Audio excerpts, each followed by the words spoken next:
우리 신 하나님의 말씀 시편 117편 1절에서 2절입니다. 시편 117편 1절에서 2절 말씀을 다 같이 찾아서 읽도록 하겠습니다. 너희 모든 나라들아 여호와를 찬양하며 너희 모든 백성들아 그를 찬송할지어다. 우리에게 행하신 여호와의 인자하심이 크시고 여호와의 진실하시 영원하미로다. 할렐루야. 한 소녀가 정원을 거닐다가 작은 흙구덩이에 심겨진 아름다운 꽃 한 송이를 보게 됩니다. 그 꽃은 다른 꽃들과 좀 떨어져 있는 자리에 피어 있었는데 보기에도 너무나 외로워 보였습니다. 그래서 이 소녀가 이 꽃에게 이렇게 말을 합니다. 아니 이렇게 예쁜 너를 왜 이렇게 더러운 흙에다 심어놨냐. 그리고 저렇게 꽃들이 많은 그 곳에 너도 함께 있지 왜 이리 홀로 외롭게 있단 말이냐. 내가 너를 옮겨 심어야겠다. 그리고는 그 소녀는 꽃의 뿌리까지 뽑아서 자신의 화분에 옮겨서 그리고는 꽃들이 많은 곳에 옮겨 놓았습니다. 그런데 얼마나 있어도 시들시들하더니 이 꽃이 말라 죽어버리는 겁니다. 깜짝 놀라서 이 소녀가 울면서 정원사에게 따져 묻습니다. 아저씨가 이거 잘못 관리를 해서 이렇게 죽지 않았냐고.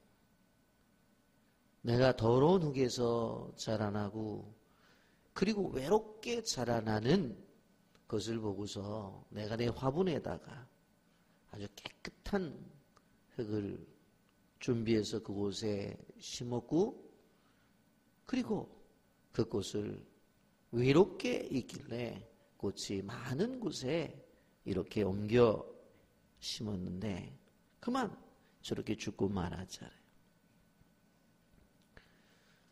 이때 정원사가 뭐라고 얘기를 하냐면 아가씨가 꽃을 옮겨준 일은 아름다운 행동이었습니다. 그러나 그것은 진정 꽃을 위한 행동은 아니었습니다.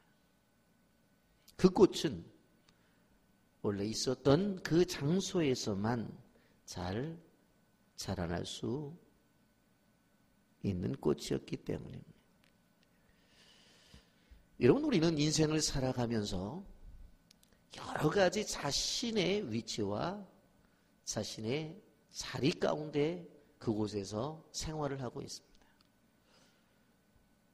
학생들은 자기들이 다니는 학교가 있고 또 졸업을 하고 나서는 그리고 다니는 회사가 있습니다.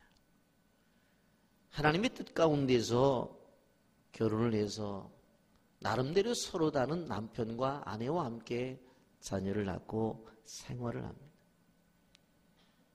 어떤 사람은 좀 넉넉하게 살 수도 있고 어떤 사람들은 조금은 힘들게 생활을 해 나갈 수도 있습니다. 그러나 우리가 기억해야 될 중요한 한 가지는 뭐냐면 우리가 있어야 될 자리를 하나님이 아시고 그 자리에 두셨다는 사실을 우리는 생각해 봐야 돼요. 그래서 우리에게는 불평이 있어서는 안 돼요. 왜?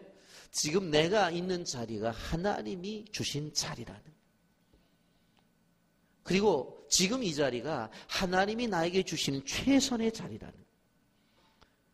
그리고 이 자리가 하나님이 나에게 주신 최고의 자리라는 거예요. 여러분, 그러한 생각을 갖게 될 때에 거기에 하나님에 대한 감사와 그 주님을 향한 찬양이 시작된다는 것을 우리는 알아야 돼요. 여러분, 오늘 시편 117편은 성경 속에서 가장 짧은 귀절로 되어져 있는 그러한 성경입니다. 우리가 이제 내일 모레 월요일 날 생각해 볼 시편 119편은 성경에서 가장 긴 귀절로 또 되어져 있습니다.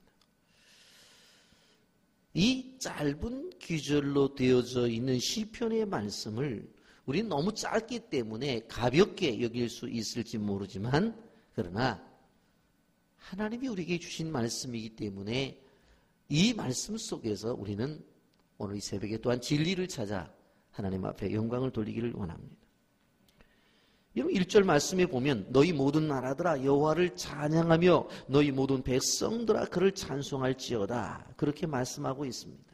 그런데 문제는 모든 나라들을 향해서 여호와를 찬양하라고 있고 너희 모든 백성들을 향해서 그를 찬송하라고 했는데 찬송을 하지 않는 사람들이 있다라고 하는 것입니다. 왜 성경의 말씀을 통해서 모든 나라들아 여호와를 찬양하고 모든 백성들아 그를 찬송하라고 말했느냐면 찬송하지 않는 나라가 있고 찬송하지 않는 백성들이 있기 때문에 그렇습니다. 여러분, 세상의 모든 나라들은 여호와를 찬송해야 돼요. 이유가 무엇이에요? 그들도 하나님이 그들을 지으셨기 때문에 그렇습니다. 우리가 찬양을 드리고 우리가 영광을 돌리는 하나님은 이스라엘 나라만의 하나님이 아니에요. 이스라엘 민족을 위해서만 존재하시는 하나님이 아니에요. 이스라엘 백성들이 가지고 있는 좋은 사상 가운데 하나가 뭐예요? 선민사상이에요. 시오니즘이라고 하는.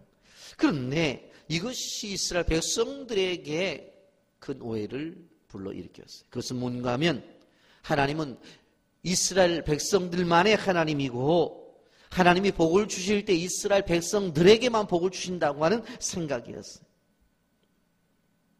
사실은 그렇지 않습니다.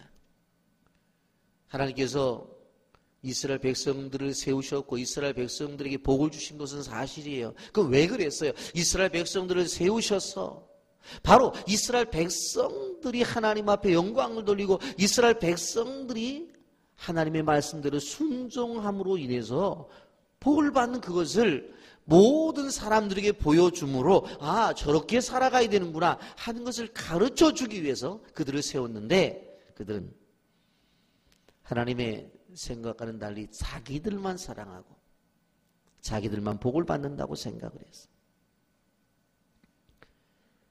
여러분, 세상의 나라라고 해서 그들이 하나님의 은혜밖에 있는 것이 아닙니다. 그들도 하나님의 은혜가 아니고는 한순간도 살 수가 없어요. 아침에 뜨는 태양 그리고 우리가 숨쉬는 공기 모두가 하나님의 은혜예요. 예수를 믿지 않는 사람들을 향해서는 태가 안 뜨나요? 예수를 믿지 않는 사람들은 뭐 숨 안 쉬고 살아요? 그게 아니잖아요. 한순간도 하나님이 주신 은혜 속에 살지 않는 사람이 없어요. 단지 그들은 모르고 있을 뿐이에요. 우리가 그들에게 필요한 것은 뭐예요? 그들이 하나님을 알고 하나님을 찬양하라고 하는 거예요. 여러분, 그들이 하나님을 알지 못하고 찬양하지 못하는 것만큼 안타까운 일이 없어요. 여러분, 부모님을 옆에 두고 부모님의 존재를 인정하고 또 모르는 것보다도 더 안타까운 것이 하나님의 존재를 모르고 하나님을 찬양하지 않는 거예요. 주님이 지어주신 몸을 가지고 살면서 그 하나님을 몰라요. 낳아주신 그 부모님의 은혜를 모르는 것, 그것보다도 더 무지한 거예요. 하나님이 지으신 자연 만물 속에 살아가면서 그분을 알지 못해요. 그 얼마나 불행이에요. 여러분, 찬양을 하지 않는 것은 무지고 더 나아가서 성경은 죄라고 말씀하고 있습니다. 여러분, 그러나 찬양을 하지 않는 사람들만 있는 것이 아니라 성경은 찬양하는 백성들이 있어요. 우리는 하나님을 잘 알고 있어요. 그분은 만물의 창조주에 우리를 통치하시는 분이에요. 우리를 위해서 바로 자신의 아들 예수 그리스도를 이 세상에 보내셨어요. 마땅히 찬양을 해야 돼요. 그래서 우리는 기억해야 돼요. 찬양을 하되 내게 주어진 은혜만, 내게 주어진 것들만 갖고 찬양하는 것이 아니라 다른 민족의 목까지도 찬양을 드려야 되는 그러한 존재라는 사실을 기억하시기를 바랍니다. 오늘 성경 우리에게 하신 여호와 인자하심이 크시고 여호와의 진실하심이 영원하다고 말했어요. 우리에게 하신 여호와 인자하심, 인자라는 말을 가장 쉽게 표현하면 사랑이라고 표현할 수가 있겠어요. 우리를 향하신 그 하나님의 사랑에 대해서 찬양해요. 여러분, 그분이 우리를 향한 사랑은 세상의 어떤 사랑과도 견줄 수가 없는 사랑입니다. 그 사랑은 위대한 사랑이에요. 그리고 그 사랑은 또한 영원하다고 말을 했어요. 한 번, 두 번 주고 마는 것이 아니라 상황에 따라서 베푸는 것이 아니라 그분의 사랑은 지속적이고 그리고 영원히.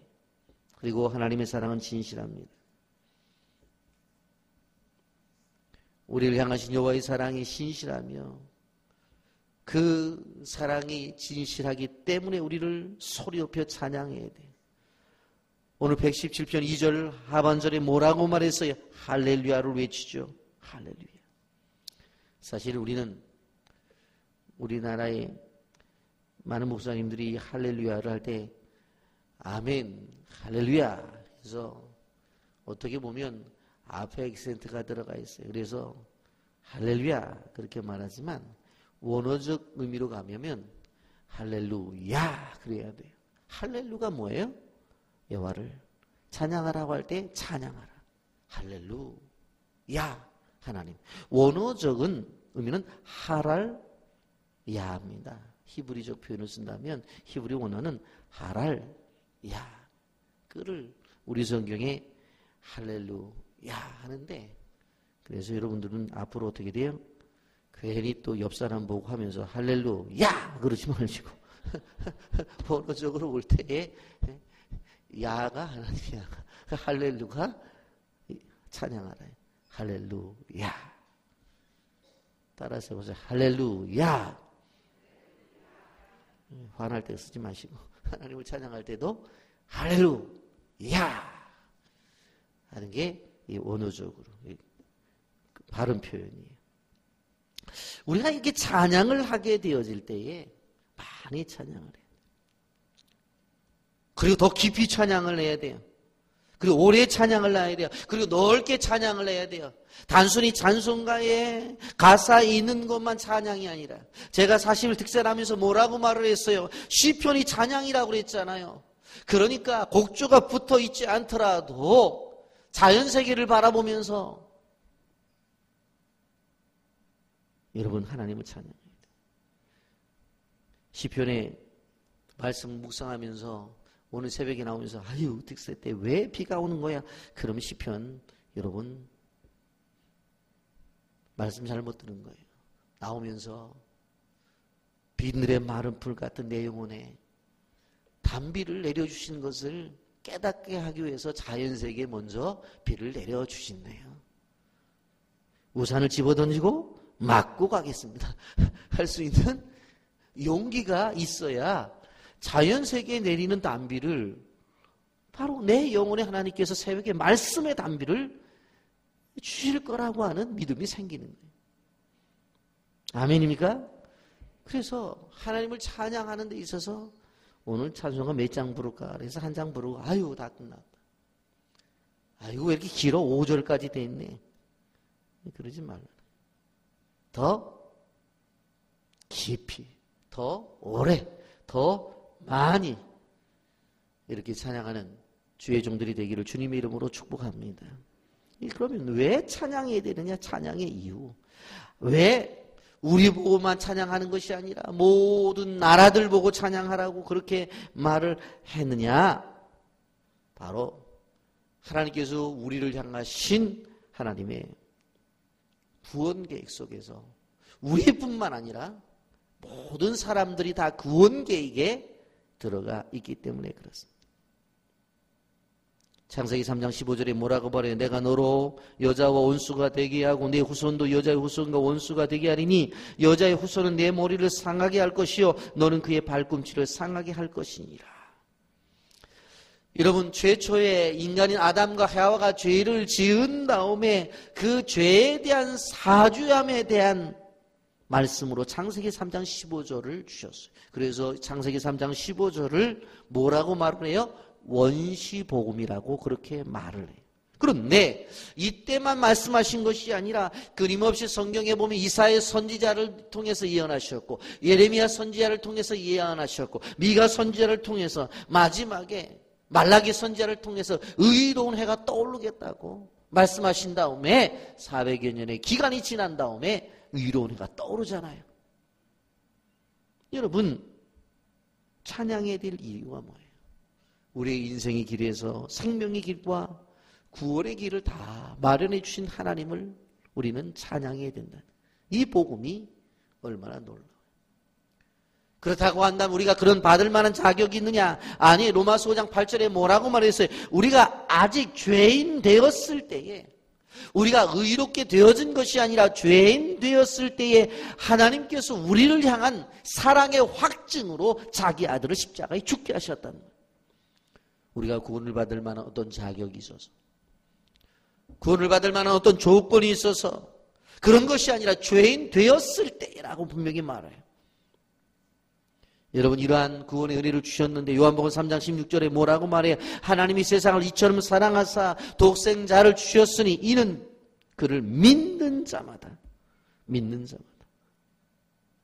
누구든지 유대인이나 이방인이나 차별이 없다고 그랬어요. 가난한 자나 부유한 자나 차별이 없다고 그랬어요. 큰 자나 작은 자나 차별이 없다고 그랬어요. 어떤 것으로도 차별이 없는 공동체를 만드신. 구약시대 때 피흘림이 없으면 죄 씻음도 없었기 때문에 자신들이 죄를 지을 때마다 동물을 잡아가지고 가서 속죄 제사를 드려야 됐어요. 그런데 속죄 제사를 다 드리고 나서 이 집에 들어가요? 근데 가다가 죄를 지었어요. 그럼 집에도 안 가고 또 짐승 하나 가지고 또 가는 거예요. 그리고 혹여라도 모르고 지은 죄가 있을 수 있기 때문에 1년에 한 번씩 대속죄일을 정해놓고 그때는 모두가 다 제사를 드렸어요. 대제사장은 바로 동물의 피를 가지고 지성소에 들어가서 속죄제를 드려요. 그런데 그 기간이 유효기간이 1년밖에 안 돼요. 그래서 1년에 한 번씩 바로 제사를 드립니다. 그런데 예수 그리스도께서 구원의 길을 열어놓으심으로 말미암아 동물의 피로 드렸고 매번 드리고 아니면 1년에 한 번 드렸던 그러한 제사와는 달리 그 주님이 단번에 오셔서 우리에게 제물이 되심으로 말미암아 우리는 영원한 제사를 드렸어요. 히브리서 9장 26절 그리하면 그가 세상을 창조할 때부터 자주 고난을 받았어야 할 것이로되 이제 자기를 단번에 제물로 드려 죄를 없이 하시려고 세상 끝에 나타나셨느니라. 자기를 단번에 제물로 드려 예수 그리스도의 십자가의 대속으로 단번에 우리의 모든 죄가 깨끗하게 되었습니다. 과거에는 짐승을 잡아가지고 그 피를 가지고 가서 제사를 드렸지만 이제는 예수 그리스도께서 우리의 제물이 되셨기 때문에 그럴 필요가 없어요. 여러분, 우리에게 베풀어 주신 구원의 길이 얼마나 놀랍고 얼마나 그 능력이 있어요. 예전에 짐승은 매번 드려야 돼 있고 1년에 한 번씩은 꼭 했었어야 되는데 예수 그리스도는 자신의 제물 대물 통해서 단번의 제사를 통해서 구원의 길을 열어주셨고 사죄함의 은혜를 주셨으니 얼마나 놀라운 일입니까? 여러분, 인류를 위해서 활짝 열어놓으신 구원의 길에 여러분들이 들어와 있다는 사실을 기억하시기를 바랍니다. 그러기에 오늘 시편 117편은 뭐라고 말하는 거예요? 이렇게 하나님의 자기 아들을 십자가에 죽게 하심으로 말미암아 구원의 길을 다 열어놓았기 때문에 너희 모든 나라들아 여호와를 찬양하며 너희 모든 백성들아 그를 찬송할지어다. 그렇기 때문에 우리가 선교를 하는 거예요. 바로 산속에 있는 아무것도 모르고 지금도 우상을 섬기는 그들을 향해서 너희들도 하나님을 찬양해야 된다. 너희들을 향하신 여호와 인자하심이 크고 여호와의 진실하심이 영원하다고 그들의 손을 잡고 전해야 되는 거예요. 이것이 전도고 선교예요. 이제 말씀을 정리합니다. 우리가 기억해야 될 것은 우리가 어떤 자리에 있든지 간에 우리는 찬양해야 돼요. 고난의 자리에 있어도 찬양해야 돼요. 형통의 자리에 있어도 찬양해야 돼요. 직장 생활하는 사람도 찬양해야 돼요. 학교를 다니는 학생들도 찬양해야 돼요. 집에서 자녀를 키우는 주부들도 찬양해야 돼요. 병중에 있어서 침상에 병원에 있으면서도 찬양을 해야 돼요. 건강을 가지고 뛰면서 운동을 할 때도 찬양. 다 찬양해요. 이러한 찬양의 은혜가 여러분에게 있는 귀한 축복된 성도가 되기를 예수님의 이름으로 축복합니다. 아멘.